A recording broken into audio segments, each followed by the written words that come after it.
According to multiple reports, Frank Warren is close to signing a broadcast deal with Dazn. That's right, his contract with TNT Sports apparently expires next year. Now, this move, if it goes ahead, does indeed make a lot of sense because TNT is an exclusively UK-based broadcaster. I know its parent company is American, but to my knowledge, none of the other subsidiaries show boxing. TNT is the only one, and it's exclusive to the UK. Whereas Dazn is an international broadcaster. So with Frank Warren doing shows overseas now, not just in Saudi, but also in America as well, apparently, rather than having to sell international broadcast rights each time he does an event, all of that is taken care of with Dazn because they're already in countless different countries. Their infrastructure is already there. Now, this situation is kind of funny because Frank Warren has said some very disparaging things about Dazn over the past few years, quite recently as well, certainly within the last 12 months. And yet now he's on the brink of signing with them.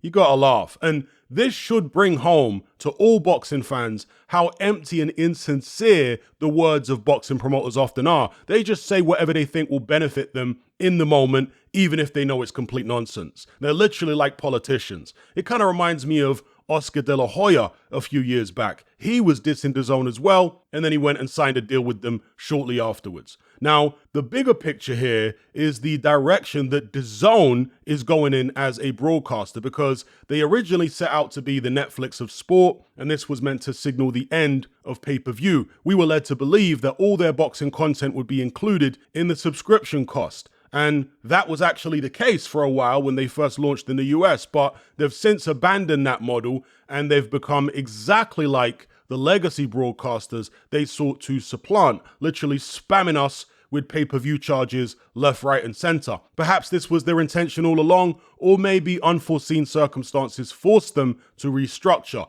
Whatever the case may be, they now appear to be in a very strong position in the US market, ESPN being their only remaining rival, with HBO, Showtime, and Fox all having bowed out of boxing. And if Frank Warren does indeed sign a deal with Dazn, that will massively strengthen their position in the UK market as well, where they've actually been struggling a bit in recent years. All of a sudden, they gain fighters like Tyson Fury, Daniel Dubois, Hamza Shiraz, Zheli Zhang, Joe Joyce, Nick Ball, and Moses Atalma, just to name a few. Whether TNT Sports would stay in boxing if Frank Warren leaves them remains to be seen. Personally, I hope they do because monopolies are very rarely good for the consumer, and Dazn are inching ever closer to that in the US and possibly the UK now as far as boxing. There are plenty of other promoters who would kill for the opportunity to get a broadcast deal with TNT after the departure of Frank Warren. Mick Hennessy's still about. There's the Sauerlands, you've got small hall promoters like Dennis Hobson, Baby Ting, and a bunch of others. Or perhaps even fighters themselves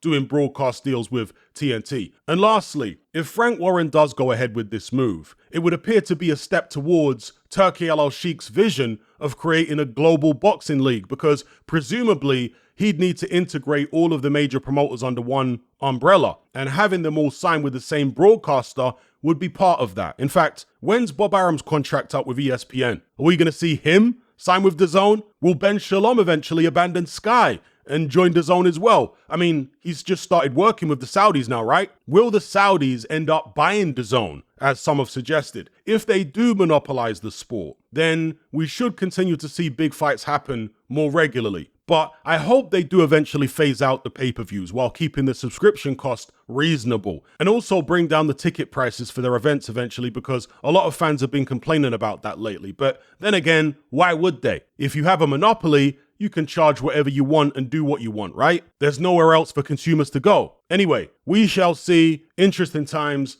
Leave me your thoughts in the comment section below. And before I go, I just want to tell you about this week's exclusive boxing content. I've just uploaded this video here. It's a film study over an hour long on Anthony Joshua and Daniel Dubois, where I analyze footage from several of their past fights, compare their styles, point out their habits and mistakes, strengths and weaknesses, to help gain a better idea of how this fight may play out between them on September 21st. If you want to access this video along with hundreds of hours worth of other exclusive boxing content, as well as our members chat, just head on over to my Patreon page and select the tier called the Boxing Brotherhood. There's no contract, no commitment. You can cancel at any time, just like Netflix, but it's a hell of a lot cheaper. Just download the app from the Play Store or the App Store. All the links or in the description box below.